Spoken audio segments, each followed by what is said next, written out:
A filha do Bruno Galhaço, mais uma vez, é vítima de comentário racista e brutal na internet. Agora por uma idiota aqui que se diz socialite. É brincadeira, o negócio está se tornando recorrente. Mas antes de falar disso, você assistiu o vídeo que eu coloquei aqui hoje de manhã? A verdade sobre a ditadura brasileira? Não assistiu não, né? Porque assunto sério você não quer saber. Você só fica doido quando é Bruno Galhaço. Agora eu quero ver o Bruno Galhaço e a filha dele. Vamos ver o que estão falando da filha do Bruno Galhaço. Né, bicho? Aí é foda. Você precisa estudar. Então assista o vídeo que eu coloquei aqui hoje de manhã. Vá atrás dos livros, que é a última oportunidade, né? Na minha biblioteca, na minha livraria. Vai acabar a promoção às 23 horas e 59 minutos. Aí acabou, se fudeu e acaba, né? Já era. Você que é um pobretão não vai comprar mais livro. Então aí você vai se danar. Pois muito bem, essa parece que Day McCarthy, que diabo de nome é esse? De onde saiu uma porra de um nome desse? Day McCarthy começa a fazer comentários racistas a respeito da filha do Bruno Galhaço. Eu estou vendo aqui o vídeo, estou vendo aqui essa senhora. Que diabo que aconteceu no seu nariz, hein, minha senhora? Que diabo foi isso aí? Foi acidente de carro, alguma coisa assim, caiu com a fuça no chão, foi pra ficar desse jeito? Que diabo foi isso? É plástico isso daí?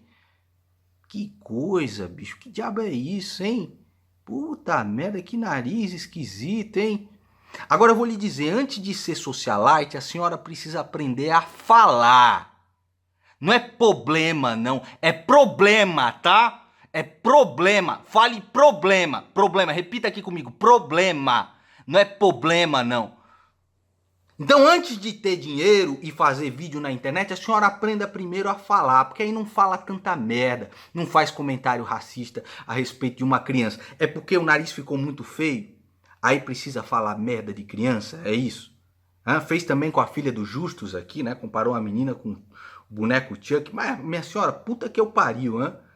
Putz grila, a senhora não está gostando do nariz e aí começa a falar de criança, é?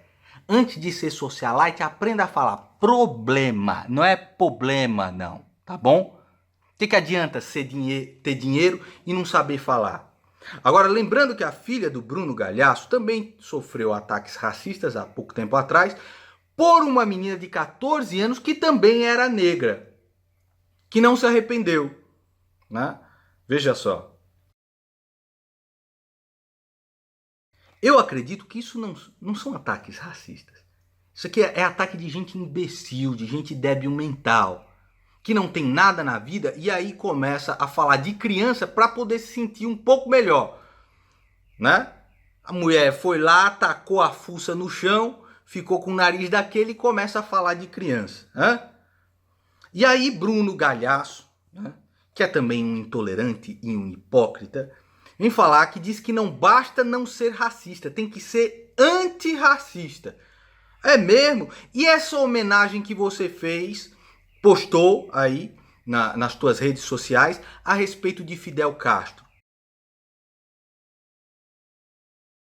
Fidel Castro foi um racista nojento. Racista, Fidel prendeu e matou lideranças negras, extinguiu 550 organizações e impôs governo branco. Denuncia Carlos Muro. Vou colocar o vídeo dele aqui nesse canal. Então por que você foi? Morreu Fidel Castro, colocou uma foto lá importante nas tuas redes sociais? Redes, né? Vamos aqui fazer uma homenagem a Fidel Castro, hipócrita.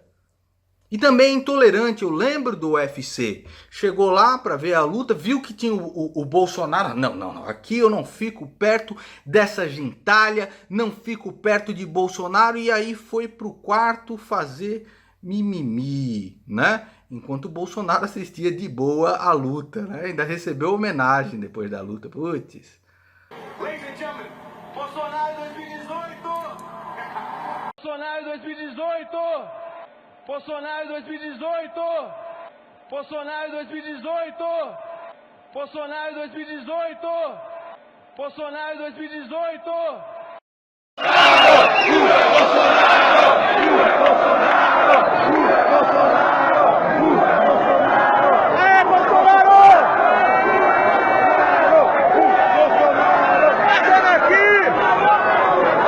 Então essa história toda, eu vejo aqui que os adultos acabam fazendo um monte de merda e quem sofre são as crianças.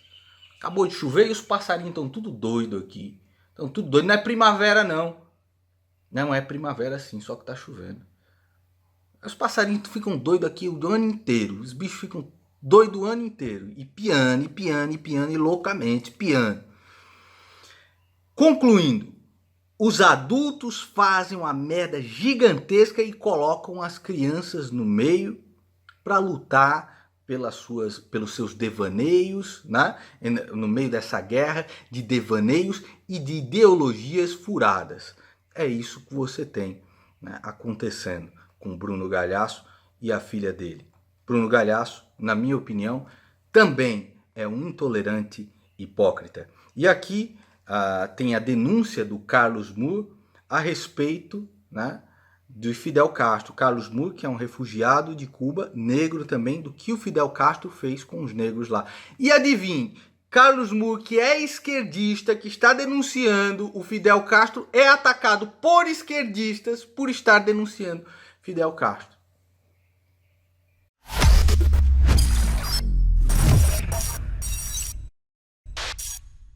O candomblé foi banido pelo regime comunista em Cuba imediatamente, quando chegaram ao poder. Começaram banindo o candomblé, detendo os pais de santo, os dirigentes religiosos nossos, e jogando eles em campos de concentração. E vários deles foram executados em esses campos de concentração, porque se negaram, inclusive dentro dos campos, se negaram a abandonar a prática religiosa deles. Eram momentos, realmente momentos horrorosos, em que estavam os campos de concentração, eram miles de pessoas, miles e miles de pessoas jogadas nesses campos de concentração.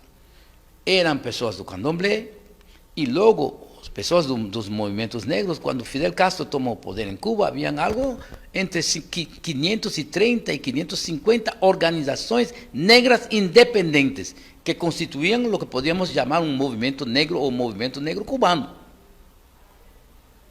Todas essas organizações negras estavam defendendo a população negra contra esse racismo extraordinário que havia no país.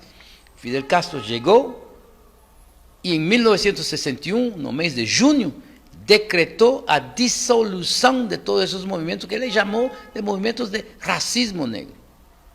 Ele falou que não ia permitir o racismo negro em Cuba.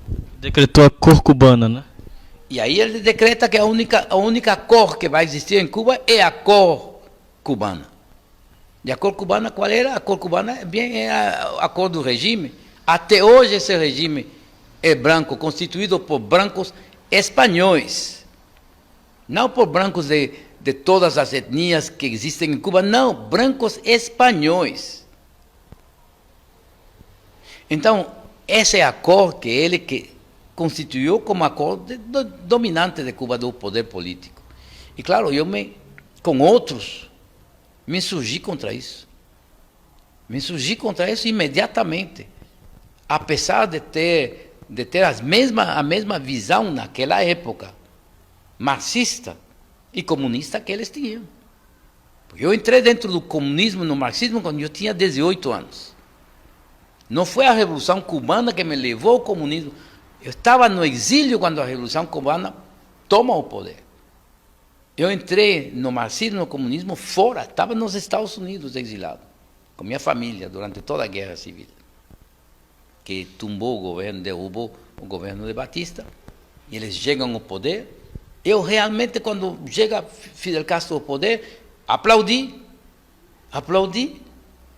mas foi o momento de minha maior adesão, foi quando eles decretam que a revolução é socialista, que a revolução é comunista. A partir desse momento, eu que era comunista, que era marxista, voltei para Cuba para integrar para essa revolução e esse trabalho.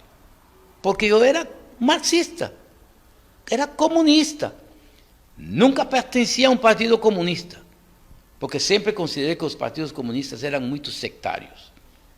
Que seja comunistas trotskistas ou os stalinistas, que eram sectários. Então, eu nunca integrei um partido comunista. E, claro, o Partido Comunista Cubano nunca integrei. Então, minha família é parte desse partido. Nunca nem quis. Porque a minha visão dos partidos comunistas é que são partidos sectários. E quando eles tomaram o poder em Cuba, começaram a acabar, a fuzilar. Eram execuções. E o fato do que aconteceu a semana passada nos demonstra que mesmo em um país de direito, um país onde há que respeitar, eles são capazes de montar esse tipo de violência. Imagine que eles não fariam se eles tivessem o poder político aqui no Brasil. E é isso que está de manifesto nessa obra, Pichon, que vai sair dentro de 6 meses. Não há maneira que eles possam impedir que saia essa obra. Eu acho que eles estão tentando também criar um fenômeno político para me descreditar como agente da CIA, agente do imperialismo, agente de Obama, coisas desse tipo, para tentar criar a confusão. Mas eles não podem criar a confusão aqui. São 15 anos que eu moro aqui, 15 anos que eu estou dentro do processo social deste país e sempre me manifestando do mesmo jeito.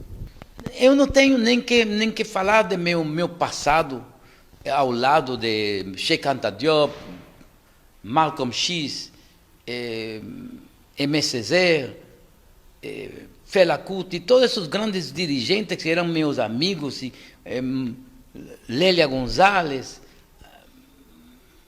Abdias Nascimento, Harold Cruz. Não tenho nem que falar disso. Isso é parte de um processo meu de adesão às ideias e de comunhão com as ideias que eles tinham e que defenderam até a morte. Mas isso é parte do meu passado, é algo normal. Então eu não tenho nem que me referir a isso. Eu me refiro unicamente à minha atuação aqui no Brasil, desde que eu coloquei os pés aqui com minha família, neste país, e que eu vivo muito discretamente, eu não me escondo nem nada, mas vivo muito discretamente.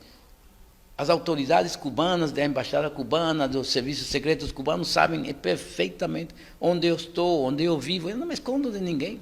Não tenho medo de absolutamente ninguém. Não tenho medo do regime cubano, não tenho, e muito menos medo dos partidos comunistas, porque parece que há toda uma série deles. Nem chego mais a contar quantos partidos comunistas há aqui no Brasil. Eu nem sei fazer a diferença entre eles.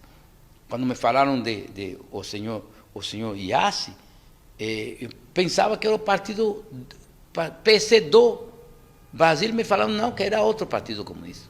Então eu nem sei fazer a diferença, parece que é um monte deles, um monte de partidos trotskistas diferentes que estão fazendo-se a guerra entre si. Então imagine que esses grupos violentos tomassem o poder aqui nesse país. Seria outro período de ditadura militar sem os militares. E já eu passei por isso. Já eu vi isso em Cuba. Experimentei esse tipo de regime totalitário. Os gulags cubanos já experimentei. E eu conto isso na minha autobiografia. E eu acho que, efetivamente, além de espantá-los, porque esse livro saiu já há 3 anos atrás.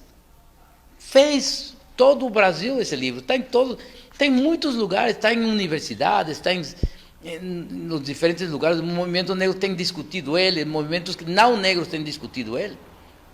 E é a primeira vez que, efetivamente, queriam levar essa discussão que já tem sido feita fora da universidade, para dentro da universidade. Então, eu acho que isso também está assustando. Então, há várias coisas que estão assustando esses grupos violentos. Porque são grupos que se impõem somente através da violência.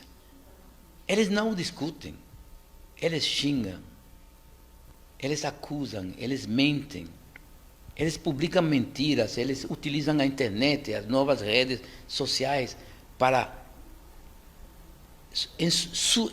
sujar as pessoas, ou tentar sujá-las.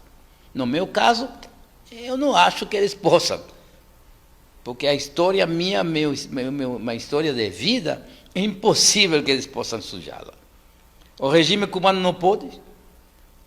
O regime de Fidel Castro passou três décadas catalogando-me de agente da CIA, de agente do imperialismo.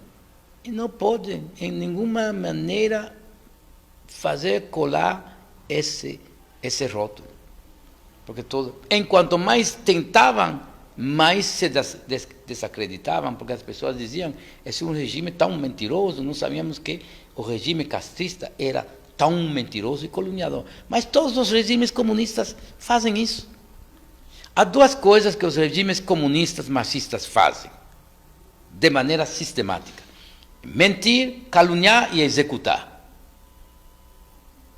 Hoje, para a União Soviética, se considera que mais de 20 milhões de pessoas foram executadas, jogadas em campos de concentração, jogadas em campos de execução, e milhões executadas. Não sabemos quantos desses 20 milhões foram executados. Regime chinês, parece que a Revolução Cultural somente matou 8 milhões de pessoas. Sem falar de todas as outras repressões fora da Revolução Cultural que houve nesse país gigantesco. O Vietnã, a mesma coisa. Coreia do Norte, você está diante de você, o regime de Coreia do Norte, matando até seus próprios dirigentes. Matam, há 6 meses mataram os número 2 foi executado sem nenhum processo, nada, e constantemente matando. O regime de Fidel Castro, milhares de pessoas têm sido executadas em Cuba nos 50 anos que eles tomaram o poder. Executados em segredo, sem nenhum tipo de tribunais, julgar as pessoas diante de tribunais, e aqueles que foram julgados de tribunais foi uma farsa, como o próprio general Ochoa, que comandou as forças cubanas em Angola. O próprio general cubano Ochoa, um dos generais mais respeitados e queridos pela população, eles executaram ele. Executaram ele como um cachorro. Numa coisa totalmente sórdida em torno a um tráfico de drogas que se sabia que o governo cubano tinha organizado o tráfico de drogas para poder retirar divisas estrangeiras. Então, as execuções é próprio desses regimes. Quando o marxismo se instalou em Etiópia, foram milhares e milhares de mortos que o Derg executou. O marxismo se instalou em Benin, com Querecu, milhares de mortos também. Em Angola, com o MPLA. Não estou falando nem da guerra que matou 3 milhões de pessoas. Estou falando das repressões internas, quando Nito Alves causou uma tentativa de toma do poder para corrigir a direção em que ia essa revolução. Os nitistas começaram primeiro matando os nitistas, 2, 3 mil pessoas, e logo parece que o banho de sangue atingiu mais de 80 mil pessoas. Isso é Angola. Então, por todas as partes onde os marxistas têm tomado o poder, eles caluniam os adversários e eles os matam. Então, isso fica bem claro na minha autobiografia, porque eu dou fatos. São fatos reais, concretos. Porque eu vivi. Então, eu acho que isso os assusta. Que os assusta isso, por uma parte. A minha pessoa os assusta, porque eu não sou capaz de ser intimidado. Não posso ser intimidado nem pelo regime cubano. E eu não duvido que o regime cubano tenha suas capangas aqui no Brasil. Ele tem capangas em todas as partes. Mas, neste caso, não foram capangas a serviço do regime cubano que fizeram aquilo. Eu acho que estes são grupos violentos que estão incomodados cada vez mais com o rumo que está tomando o movimento negro neste país.